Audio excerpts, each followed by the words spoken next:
नाज़रीन, डेरा गाजी खान से ही एक और खबर शामिल करते हैं, जहां एबीसी न्यूज के ब्यूरो चीफ गुलाम यासीन राही की रिपोर्ट के मुताबिक महकमा पुलिस से रिटायर्ड होने पर ड्राइवर अब्दुल करीम के एजाज में तकरीब का इनेकाद।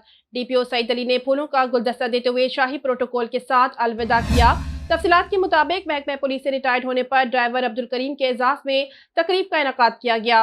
इस मौके पर डीपीओ सईद अली का कहना था कि महकमा पुलिस में आपकी खिदमत को कभी फरामोश नहीं किया जा सकता और मेरी नज़र में आप लोग अब भी महकमा पुलिस का हिस्सा हैं। आपको हम कैसे भूल सकते हैं, क्योंकि आपने महकमा पुलिस में बहुत वक्त गुजारा है और बावकार अंदाज में सर्विस मुकम्मल करके हमसे आज रुखसत हो रहे हैं और मैं आपसे उम्मीद करता हूं कि आप माशरे की फलाह और बहबूद के लिए अपना किरदार अदा कर रहेंगे।